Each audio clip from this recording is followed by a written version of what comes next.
Lockdown रणनीति की विफलता और आत्मनिर्भरता मिशन की मरीचिका और विफल मोदी। नरेंद्र मोदी की लॉकडाउन की घोषणा। नरेंद्र मोदी's लॉकडाउन अनाउंसमेंट की संरचना से जो बात शुरू से ही स्पष्ट थी, उसे लॉकडाउन के अघोषित विसर्जन की शुरुआत तक पहुंचते पहुंचते बाकायदा ऐलान करके ही बता दिया गया है। और यह बात है क्या है? संक्षेप में यह बात है, कोरोना संकट का मोदी सरकार द्वारा मजदूरों पर और आम तौर तमाम मेहनतकशों पर चौतरफा हमले का बहाना बना लिया जाना। इसकी शुरुआत बिना किसी पूर्व तैयारी के अकस्मात और प्रभावित होने जा रहे लोगों से और यहां तक कि राज्यों से भी किसी भी तरह के परामर्श के बिना नोटबंदी की तर्ज पर नरेंद्र मोदी द्वारा सिर्फ 4 घंटे के नोटिस पर 21 दिन के टोटल लॉकडाउन का ऐलान किए जाने से हुई थी। जैसा कि शुरू से ही स्पष्ट था और हर गुजरने वाले घंटे के साथ ज्यादा से ज्यादा स्पष्ट होता गया, इस देशबंदी की संकल्पना ही आबादी के छोटे से हिस्से को सुरक्षित करने के लिए, जो विदेश से संपर्क के माध्यम से फैल रहे कोरोना वायरस की सीधी मार में थे, बाकी सबको कैद करके रखे जाने की थी। बेशक लॉकडाउन की पाबंदियां ऐसे तो सभी के लिए थीं, लेकिन सबके लिए उनका असर एक जैसा नहीं था, नहीं हो सकता था। अगर संपन्नतर तबके के लिए, जो वैसे भी सामाजिक दूरी का भरपूर आचरण करता है, यह थोड़ा और असामाजिक हो जाने से समेत मामूली असुविधाओं का मामला था, तो मेहनतकशों के विशाल बहुमत के लिए और सबसे बढ़कर करोड़ों प्रवासी मजदूरों अर्धमजदूरों के लिए यह जिंदा रहने के न्यूनतम साधनों के अगले दिन की रोटी तथा सिर के ऊपर छत तक के अचानक छीन लिए जाने का मामला था। लाखों के पास वह घर ही नहीं था जहां पर ही बने रहने की उनसे मांग की जा रही थी। और दसियों लाख के सामने सवाल यह था कि रहेंगे घर पर, मगर खाएंगे क्या?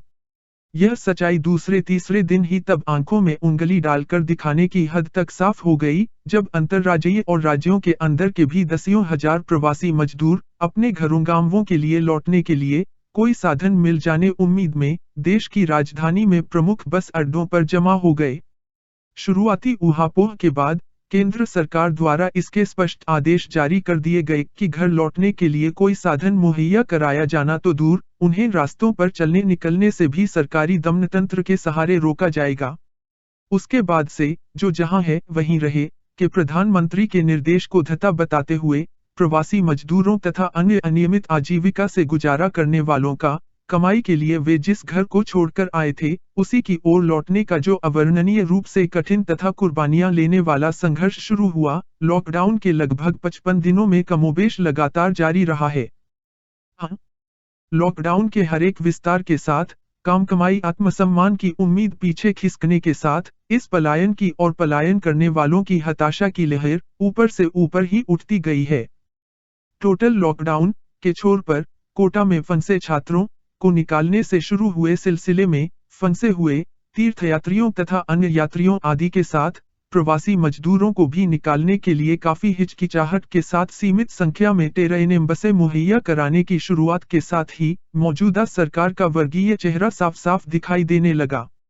छात्र, तीर्थयात्री आदि बाकी सब के विपरीत प्रवासी मजदूरों की घर वापसी, होम कमिंग ऑफ माइग्रेंट लेबोरर्स के लिए रास्ता जरा सा खुलते ही केंद्र की और अनेक राज्यों की भी सरकारों को इसकी चिंता सताने लगी कि मजदूर लौट गए तो लॉकडाउन में ढील के साथ अर्थव्यवस्था के चक्के फिर से चलने कैसे शुरू होंगे। कर्नाटक की भाजपा सरकार ने बाकायदा यह ऐलान करके कि वह मजदूरों को वापस जाने नहीं दे सकती है, मजदूरों के लिए चलाई जाने वाली ट्रेनें कैंसिल ही कर दी। उधर केंद्रीय गृह मंत्रालय ने राज्यों के लिए अपने दिशा निर्देशों के संबंध में एक और स्पष्टीकरण जारी किया, जिसका सीधा सा आशय यही था कि विशेष ट्रेनों आदि की सुविधा फंसे हुए मजदूरों की एक सीमित सी श्रेणी के लिए ही थी, जिसका लाभ घर जाना चाहने वाला हर एक मजदूर नहीं ले सकता है। इसी के आसपास पंजाब, हरियाणा, गुजरात समेत कई अपेक्षाकृत ज्यादा उद्योग वाले राज्यों के मुख्यमंत्रियों ने उत्तर प्रदेश जैसे ज्यादा प्रवासी मजदूरों के गृह राज्यों के मुख्यमंत्रियों से इसकी अपीलें करनी शुरू कर दी कि प्रवासी मजदूरों को वापस बुलाने के प्रति ज्यादा उत्साह नहीं दिखाएं। हालांकि कर्नाटक सरकार के फरमान में मजदूरों के साथ खुल्लम-खुल्ला बंधुआ जैसा सलूक किए जाने पर उठे शोर के बाद भाजपा सरकार को उक्त फरमान वापस लेना पड़ा और प्रवासी मजदूरों के लिए प्रस्तावित कुछ ट्रेनें बहाल भी करनी पड़ी। फिर भी आम तौर पर शासन का रुख केरल की वामपंथी सरकार जैसे इक्का दुक्का अपवादों को छोड़कर यही बना रहा है कि लॉकडाउन के पहले 40 दिनों की तरह सीधे सीधे रोका भले न जा सके, फिर भी जहां तक संभव हो मजदूरों को घर लौटने से रोका जाए। इसीलिए तो हालांकि औपचारिक रूप से केंद्र व अधिकांश राज्यों की भी सरकारें अब घर वापसी में प्रवासी मजदूरों की मदद कर रहे होने की मुद्रा अपना चुकी हैं।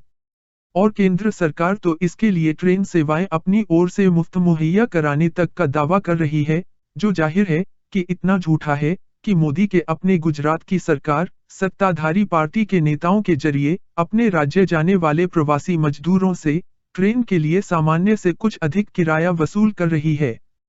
इसके बावजूद लॉकडाउन के तीसरे विस्तार के छोर पर आते आते भी देश भर में हर जगह से हजारों मजदूरों को पैदल ही या फिर हथठेला से लेकर साइकिल, रिक्शा, ऑटो आदि किसी भी साधन से अपने घर जाने की कोशिश करते देखा जा सकता है। विभाजन के बाद के देश के इस सबसे बड़े महापलायन में थकान व भूख प्यास लेकर सड़क से लेकर ट्रेन दुर्घटनाओं तक में लगभग 500 लोगों के प्राण गंवा चुके होने के बावजूद यह लहर थमने का नाम नहीं ले रही है। लेकिन देश के शासकों ने इतने पर ही बस नहीं कर दी है। मोदी सरकार के उकसावे पर और उसके मुंहलगे उद्योग संगठनों के दबाव में लॉकडाउन के आखिर तक ही कई राज्य सरकारें आने वाले दिनों के लिए मजदूरों के लिए कार्य दिवस 1 घंटे से बढ़ाकर 12 घंटे करने से लेकर ओवर टाइम का भुगतान कम करने जैसे सुधारों, वास्तव में बिगाड़ों का ऐलान कर चुकी थीं। जाहिर है कि यह उद्योगपतियों को इसका भरोसा दिलाने के लिए है कि कोरोना संकट से अपने मुनाफे में आई कमी की भरपाई वे मजदूरों का शोषण और तेज करके कर सकते हैं। इस सब में केंद्र सरकार किस तरफ है और वास्तव में कोरोना के संकट के बीच भी उसकी प्राथमिकताएं क्या हैं, इसे स्पष्ट करते हुए प्रधानमंत्री नरेंद्र मोदी ने मुख्यमंत्रियों के साथ लॉकडाउन काल की अपनी संभवत तीसरी वीडियो कॉन्फ्रेंस में राजस्थान की कांग्रेस सरकार को ऐसी एकमात्र विपक्षी सरकार के रूप में चुना जिसके कदम कोरोना के मौजूदा संकट के बीच उन्हें प्रशंसा करने लायक लगे थे। क्या कोरोना के फैलाव पर अंकुश लगाने के कदम? नहीं, मजदूरों को सीमित सी सुरक्षा देने वाले कानूनों के भी बाकायदा उठाकर ताक पर रख दिए जाने के कदम। फिर क्या था, जैसे पूंजीपति मित्र सरकारों का धक्का खुल गया। लॉकडाउन के छोर पर पहुंचने से पहले पहले पंजाब, हरियाणा, हिमाचल प्रदेश, राजस्थान, उत्तर प्रदेश, मध्य प्रदेश, गुजरात, कर्नाटक, ओडिशा आदि करीब दर्जन भर राज्यों की सरकारें अधिकांश श्रम कानूनों को काफी समय के लिए स्थगित करने की घोषणाएं कर चुकी हैं। उत्तर प्रदेश की आदित्यनाथ सरकार ने अध्यादेश के जरिए 3 साल के लिए अधिकांश श्रम कानूनों को निष्प्रभावी बना दिया है, जबकि मध्य प्रदेश की शिवराज सिंह चौहान सरकार ने 1000 दिन के लिए मंत्रिमंडलीय आदेश के जरिए ऐसा ही फैसला किया है। कोरोना की चुनौती के नाम पर श्रम कानूनों को ध्वस्त करने की इस मुहिम के छेड़े जाने से अब यह सच खुलकर सामने आ गया है कि कोरोना संकट को मेहनतकशों पर चौतरफा हमले का हथियार बनाया जा चुका है। जाहिर है कि यह हमला सिर्फ मजदूरों की कानूनी सुरक्षा या मजदूरों के अधिकारों पर ही नहीं है। लॉकडाउन की पाबंदियों का सहारा लेकर जिस तरह एक ओर विरोध की सभी अभिव्यक्तियों को रोका गया तथा दूसरी ओर मोदी सरकार के आलोचकों की यूएपीए से लेकर राजद्रोह तक के आरोपों में अंधाधुंध गिरफ्तारियां हो रही हैं, वह आने वाले दिनों में जनतंत्र के हर पहलू और सिकोड़े जाने का ही संकेतक है। एक और स्तर पर ऐसा ही संकेत राष्ट्रीय आपदा कानून के प्रावधानों का दुरुपयोग कर लॉकडाउन के पूरे दौर में राज्यों को सिर्फ आर्थिक रूप से साधनविहीन ही नहीं, पूरी तरह से अधिकार विहीन भी कर दिए जाने और निर्णय करने की सारी शक्तियां केंद्र के हाथों में ही केंद्रित कर दिए जाने से मिलता है। तबलीगी जमात, TABLIGHI ग्रुप की गैर जिम्मेदारी जैसी झूठे सच्चे बहानों से कोरोना को इस्लामी टोपी पहनाया जाना भी इसी हमले का एक और पहलू है। यह समझना मुश्किल नहीं है कि यह सभी कुछ कोरोना के खिलाफ भारत की लड़ाई को कमजोर करता है। लेकिन यह तो इसी का साक्ष्य है कि मोदी सरकार की दिलचस्पी कोरोना से लड़े में कम है और कोरोना संकट का इस्तेमाल कर मेहनतकशों पर हमला करने में ज्यादा। और मोदी राज के लिए यह हमला तेज से तेज करना इसलिए जरूरी है कि उसकी कारगुजारियों ने तथा अंतर्राष्ट्रीय हालात ने मिलकर कोरोना का हमला होने से पहले ही देश को गहरे आर्थिक संकट में धकेल दिया था और कोरोना संकट ने इस आर्थिक संकट को कई गुना बढ़ा दिया है।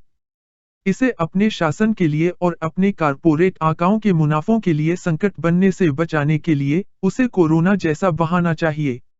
लेकिन नरेंद्र मोदी सिर्फ कोरोना को बहाना बनाने से संतुष्ट होने वाले नहीं हैं। वह मामूली शासक नहीं, एक जादूगर हैं।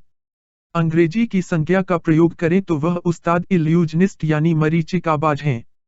लॉकडाउन के तीसरे चरण के आखिर तक आते आते उन्हें अचानक आत्मनिर्भरता की याद आने और कोरोना संकट को अवसर में बदलने के लिए आत्मनिर्भरता मिशन में 20 लाख करोड़ रुपए के निवेश के उनके ऐलान की यही सच्चाई है। यह एक गहन मरीचिका है।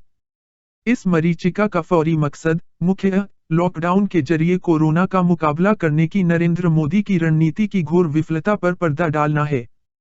और इसका मध्यम अवधि मकसद है आने वाले दिनों में बढ़ते संकट के बीच कारपोरेटों के मुनाफों की हिफाजत करने के लिए मेहनतकश जनता पर हमला तेज से तेज करते हुए भी अपने शासन के विरोध की आवाजों को कुंद करने की कोशिश करना। 0 राजेंद्र शर्मा का हस्तक्षेप.com पर आलेख। वीडियो शेयर करें, चैनल सब्सक्राइब करें।